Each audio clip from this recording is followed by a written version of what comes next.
Assalamualaikum warahmatullahi wabarakatuh. Hari ini kita akan membahas kembali materi yang berkaitan dengan virus.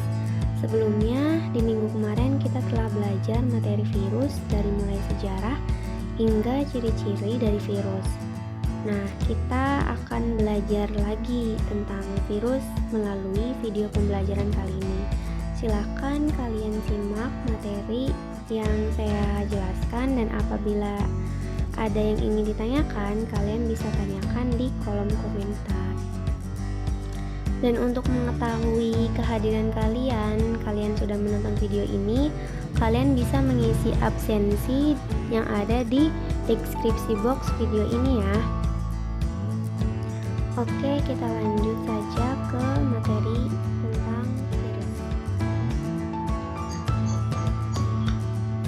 Assalamualaikum warahmatullahi wabarakatuh. Pernahkah kalian mengalami influenza? Influenza adalah penyakit yang disebabkan oleh virus. Virus tersebut menyerang saluran pernapasan, khususnya di bagian kelenjar mukosa di rongga hidung.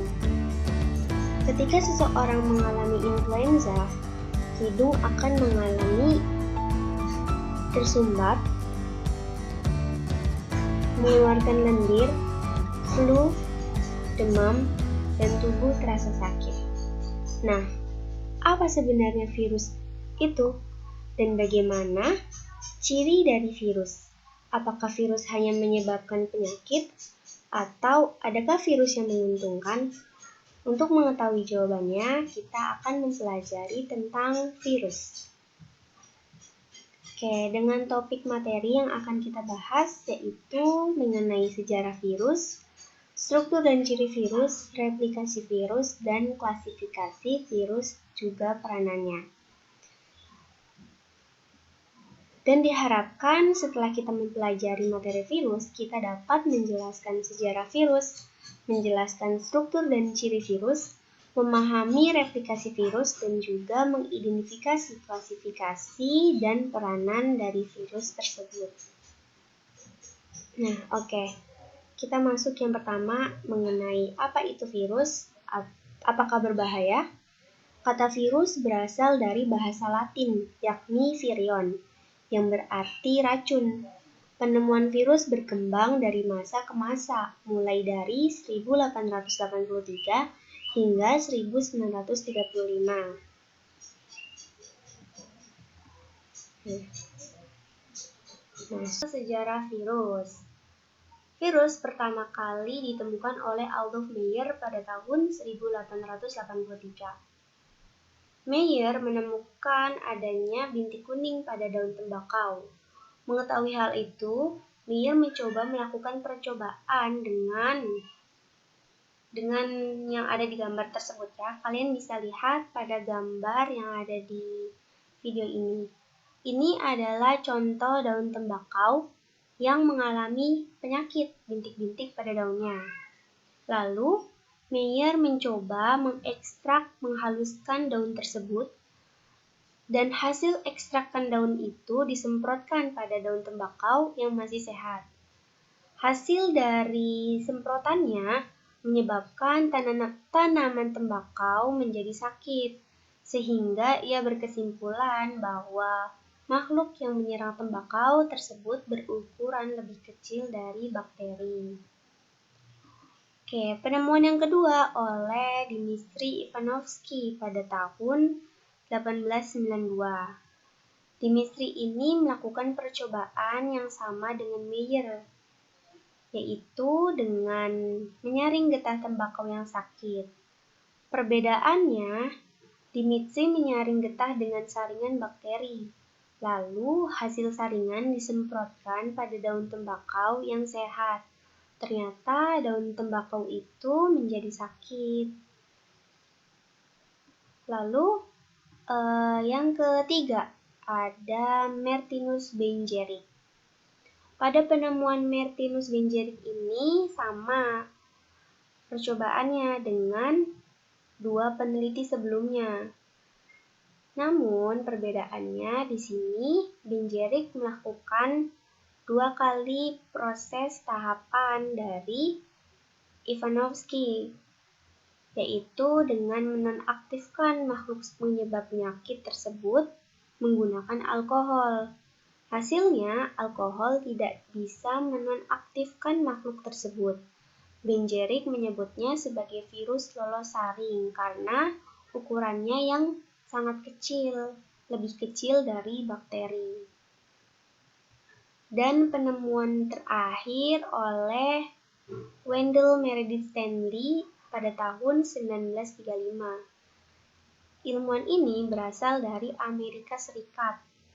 Ia berhasil mengkristalkan makhluk penyebab penyakit tersebut pada tahun 1935. Kemudian penyakit itu diberi nama dengan sebutan tobacco mosaic virus atau TMV. Nah, kita masuk ke struktur dan ciri tubuh virus. Nah, ini adalah struktur dari tubuh virus. Virus ini memiliki ciri-ciri ia berbentuk oval, batang, huruf T, dan dapat juga berbentuk bulat. Selanjutnya, ciri yang kedua, virus hanya terdiri dari materi genetik berupa DNA atau RNA saja. Nih, materi genetik yang ada di dalam tubuh virus berupa DNA atau RNA saja. Yang ketiga, kapsid dibangun oleh subunit-unit yang identik satu sama lain yang disebut kapsomer. Kapsomer ini sangat simetris dan suatu saat dapat mengkristal. Nah, ini kapsid yang dibentuk oleh kapsomer. Yang keempat yaitu virus bukan sel makhluk hidup karena tidak memiliki sitoplasma dan organel sel, tidak melakukan metabolisme, serta berukuran sangat kecil, sehingga tidak mungkin memiliki struktur sel. Jadi, struktur tubuh virus ini bukan merupakan struktur dari sel, karena ukuran virus ini sangat kecil dan lebih kecil dari sel. Selanjutnya kita masuk ke macam dan bentuk virus. Ternyata virus memiliki bentuk yang bermacam-macam. Yang pertama diantaranya yaitu ada berbentuk batang. Contohnya yaitu ada tobacco mosaic virus. Yang kedua ada yang berbentuk batang dan berujung oval seperti peluru. Contohnya rhabdovirus. Dan yang ketiga ada berbentuk bulat atau contohnya HIV dan orthomyxovirus. Dan yang keempat ada yang berbentuk filamen atau benang. Contohnya yaitu virus Ebola. Dan yang kelima ada yang berbentuk polyhedral. Contohnya adenovirus. Dan yang keenam ada yang berbentuk seperti huruf T. Contohnya bakteriofag, yaitu virus yang menyerang Escherichia coli. Nah, ini kita bisa lihat ya contoh dari bentuk-bentuk virus. Ada yang berbentuk spiral, icosahedron, berpelindung, dan kompleks. Selanjutnya yaitu ada jenis-jenis virus. Jenis virus yang pertama yaitu ada virus RNA. Nah, ini dari gambar virus RNA ya. Virus RNA ini adalah virus yang materi genetiknya berupa asam nukleat yang berbentuk rantai tunggal atau ganda tidak berpilin. Di dalam sel inangnya, RNA pada virus akan mengalami transkripsi menjadi hibrid RNA-DNA. Dan akhirnya membentuk DNA. Selanjutnya yaitu ada virus DNA. Nah, ini contoh gambar dari virus DNA. Virus DNA adalah virus yang materi genetiknya berupa asam nukleat yang berbentuk rantai ganda berpilin. Di dalam sel inangnya, DNA pada virus akan mengalami replikasi menjadi beberapa DNA dan juga akan mengalami transkripsi menjadi mRNA. Oh ya, ada contohnya virusnya. Untuk contoh virus RNA yaitu ada virus AIDS atau HIV, ada influenza, virus hepatitis E, dan poliovirus. Dan contoh dari virus DNA ada papiloma, virus parvovirus B19, dan juga ada adenovirus.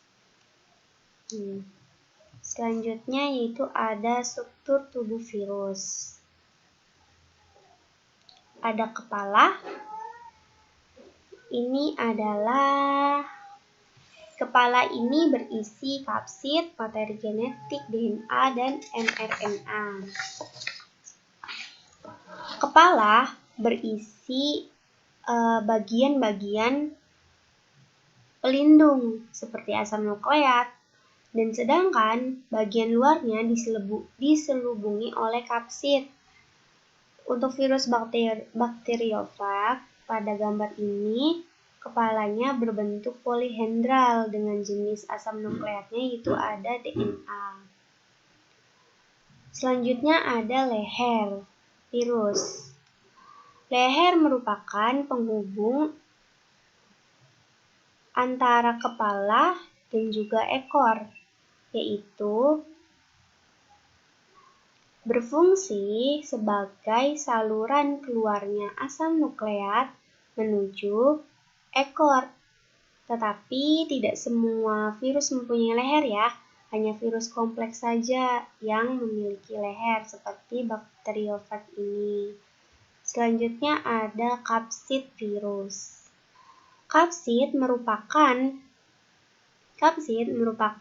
selubung luar virus yang mengandung banyak subunit protein yang disebut dengan kapsomer.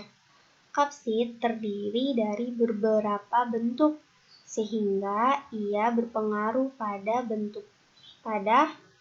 proses terjadinya bentuk virus. Selanjutnya ada asam nukleat. Asam nukleat pada virus ini hanya memiliki satu asam nukleat, yaitu berupa DNA atau RNA saja.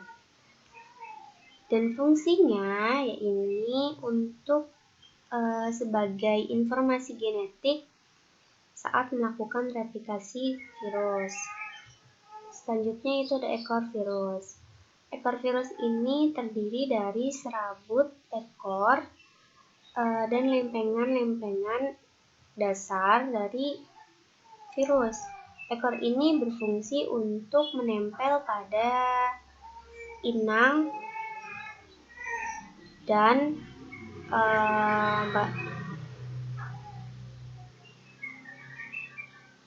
melakukan replikasi. Oke, agak sedikit lama ya ini.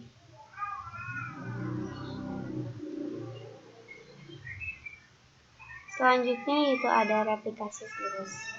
Virus bukanlah sel yang dapat berkembang biak dengan sendiri. Cara berkembang biak virus berbeda dengan makhluk hidup lainnya. Virus tidak mampu memperbanyak diri di luar sel-sel hidup, sehingga dikatakan bahwa virus bukanlah makhluk hidup yang dapat hidup mandiri. Virus selalu memanfaatkan sel-sel hidup sebagai inang untuk memperbanyak dirinya. Nah, proses replikasi virus ini ada beberapa tahap. Yang pertama yaitu ada adsorpsi.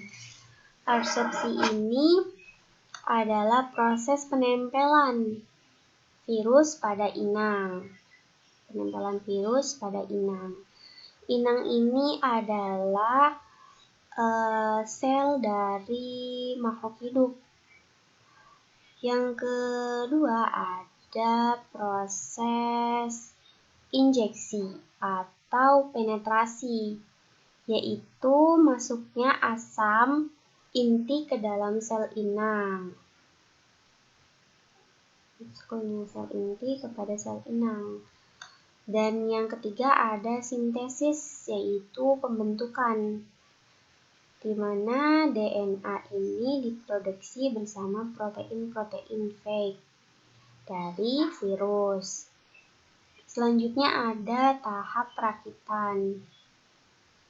Tahap perakitan ini adalah pada tahap perangkat virus seperti kapsid dan kapsid direproduksi di dalam sel inang. Dan akhirnya pada tahap litik pemecahan sel inang menjadi kepala, ekor, dan juga serat-serat ekor. Yang pertama ada replikasi virus siklus litik. Pada siklus litik ini ada tahapan adsorpsi, yaitu penempelan, ada penetrasi atau injeksi, masuknya asam inti ke dalam sel inang. Setelah melakukan injeksi, lalu asam inti itu disintesis di dalam sel inang dengan melakukan tahapan-tahapannya, yaitu selubung protein, kromosom bakteri melakukan pembelahan-pembelahan, dan terbentuklah kepala dan serabut-serabut ekor dan juga ekornya. Lalu pada tahap perakitan ini prosesnya terjadi di mana virus ini mulai memperbanyak dirinya. Dan setelah memperbanyak diri, lalu virus melepaskan diri dalam sel inang. Sel inangnya mati dan dia memperbanyak diri lagi di dalam sel-sel inang lainnya. Selanjutnya yaitu ada siklus lisogenik. Pada siklus lisogenik ini ada beberapa tahapan yang terjadi, yaitu ada adsorpsi, penggabungan dari hasil proses litik sebelumnya. Jadi virus-virus yang telah melakukan siklus litik lalu bergabung ke dalam sel inang lainnya untuk menginjeksi atau menggabungkan ke dalam sel inang. Setelah itu melakukan pembelahan sintesis dan perakitan. Setelah melakukan perakitan di dalam sel inang, dan sel inang ini melakukan proses pembelahan, dan sel inang ini dikuasai oleh virus, sehingga sel inang ini bekerja untuk virus dan memperbanyak dirinya.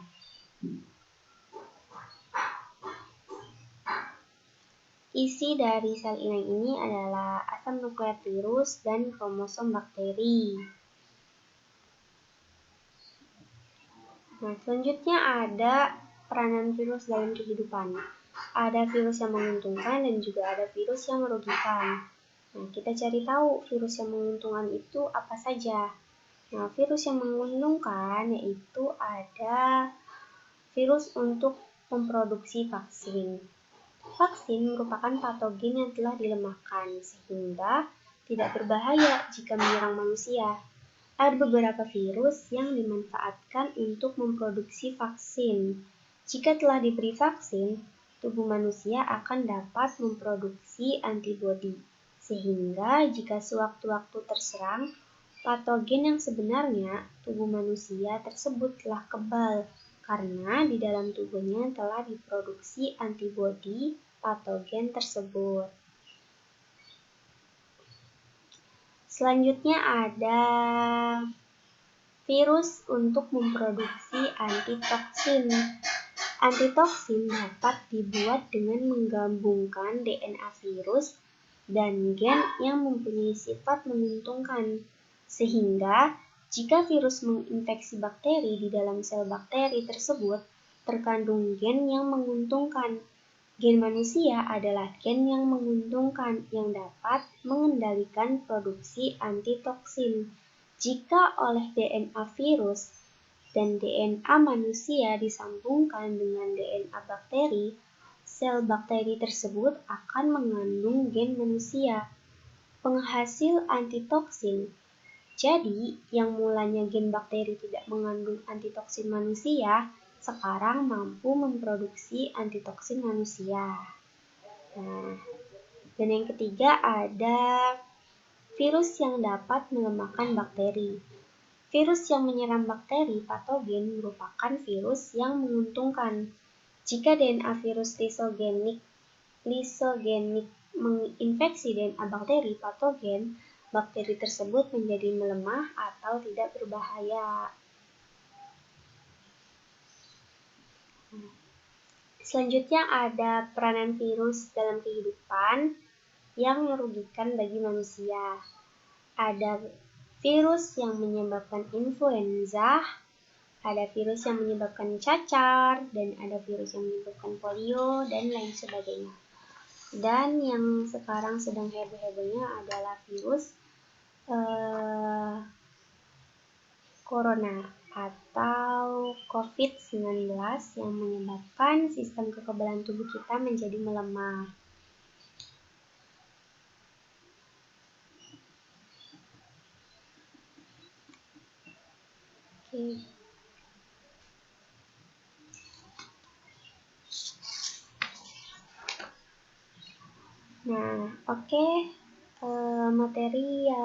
Materi tentang virus telah kita bahas. Jika ada yang ingin ditanyakan, kalian bisa langsung menanyakannya dengan mengisi kolom komentar yang ada di video ini. Lalu untuk daftar kehadiran ketika kalian sudah menonton video ini, bisa kalian mengisi Google Form yang ada di deskripsi box di bawah ini. Selanjutnya pembelajaran kali ini Ibu tutup dengan membaca hamdalah alhamdulillahirobbilalamin. Terima kasih. Wassalamualaikum warahmatullahi wabarakatuh.